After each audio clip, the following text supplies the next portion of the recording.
Now, I've told you before that the whole point of life is to,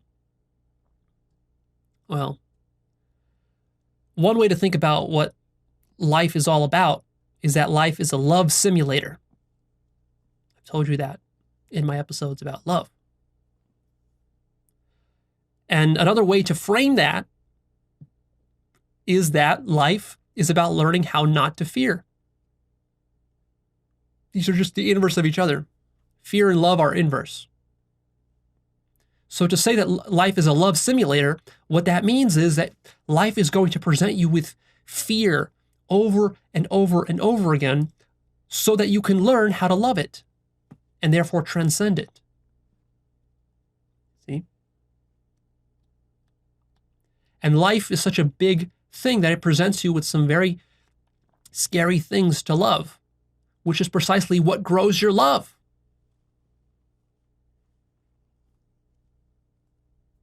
How is fear overcome, you might wonder? Ultimately through consciousness. That's the key. Not by necessarily avoiding the fear, but by realizing that the fear is an illusion. That's the key to a permanent root solution to fear. Most of the times when people solve fear in their life, they don't do it through consciousness. They don't do it by realizing that it's an illusion. What they do instead is they react against the fear and they avoid it through denial or manipulation, or usually a combination of both. And then they treat that as success. Because, if the fear is out of your mind, it seems like you've solved it. If the fear is denied, it seems like you've solved it. Or if the fear is something that you manipulate your way out of, it seems like you've solved it.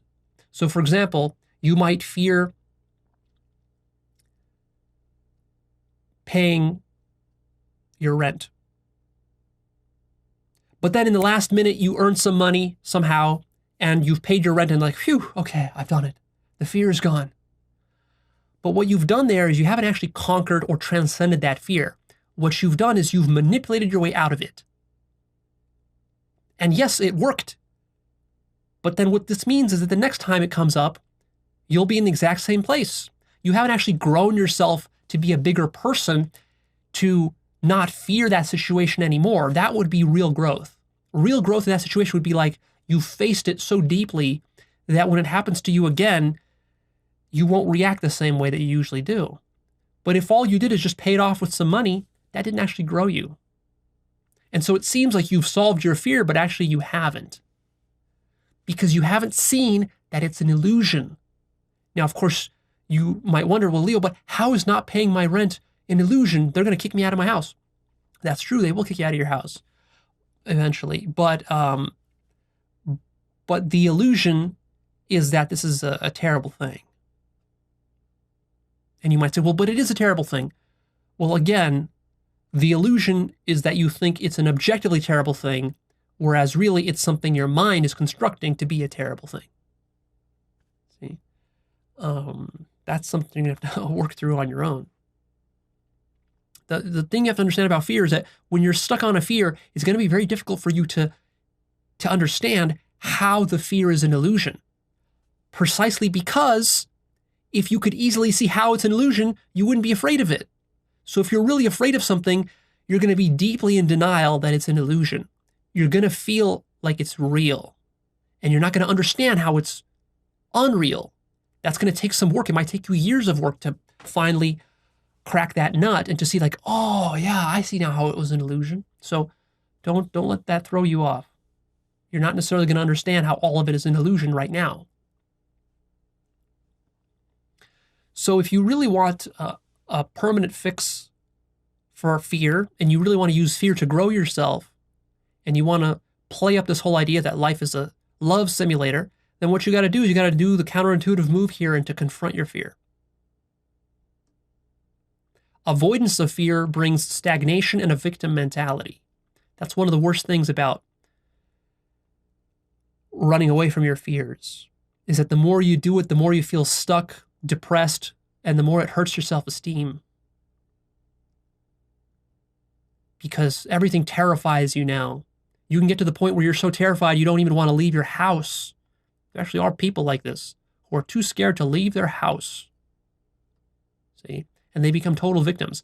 And the reason it's so tricky is because it's not like you're just fine, you just are that way one day. It's like you gradually build up to it over years and years and years and years of avoiding fear, of denying fear, until you become such a victim that you're completely stuck and hopeless. So be careful about that. There's a condition known as learned helplessness where this can happen to you. But if you confront your fear, then it grows you. And it also brings instant relief. It's not even necessary that you fully solve the actual physical problem. Like, let's say you owe somebody some money. And you might think, well, if I just give them the money, that's what's going to solve the problem. And that's what will bring relief. Actually, the relief will be brought even sooner if you just surrender yourself to that experience, like we talked about earlier, and you stop resisting it, and you actually confront the fear head on. That will bring immediate relief to the point that you don't even need to wait to pay the money off. The relief will come to you now, as soon as you confront the problem. Like, for example, if you're stuck in a bad, abusive relationship as a woman, and you have a lot of fear about leaving this relationship because, you like this guy, he's almost perfect, he's so nice, and so he's so good most of the time, but, occasionally when he drinks, he gets abusive with me. But, if not for that, then he would be perfect. You have this kind of fantasy in your mind, common fantasy. And so really, you know that you need to leave this relationship, but you're in denial about it because you're afraid. You don't want to leave.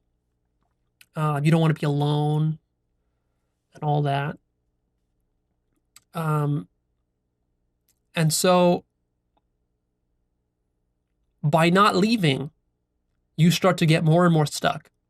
You see, by building up that fear of leaving this relationship, like, you start to imagine how bad it's going to get, how alone you're going to be, how much you're going to regret leaving him, and blah, blah, blah, blah, blah, and how mad he's going to be, and how sad he's going to be, and all this stuff. And with all those images, you get yourself stuck more and more and more, and your self-esteem drops lower and lower and lower. Whereas if you confront the worst of it and you bite the bullet and you say, fuck it, you know what, I'm going to leave. Yes, it's going to be painful for a while. Yes, I'm going to be alone. Yes, he's going to be sad too. And yes, it's going to be bad for a few weeks. But fuck it. Let me just go through this whole experience. I surrender to the experience. Let me just go through it. Immediately, you'll get relief. You don't even need to walk out the door yet. You will get relief before you've even walked out the door. That will build confidence for you, and then that will actually help you to deal with the situation in the best way possible. Avoidance of fear can become extremely pathological, resulting in all sorts of twisted addictions, lying, criminal schemes, dirty politics, abuse, various kinds of parasitic behavior, ideologies, and devilry of all sorts come from avoiding fear. Fear of ultimately facing yourself, facing your own weaknesses. See, that's often what we're afraid of, really. We're afraid of stepping up to the ball. We're afraid of going big. We're afraid of being bold. We're afraid of being decisive. We're afraid of putting ourselves in a situation where we have to work hard, where we have to be creative, where we have to be innovative, where we have to be courageous,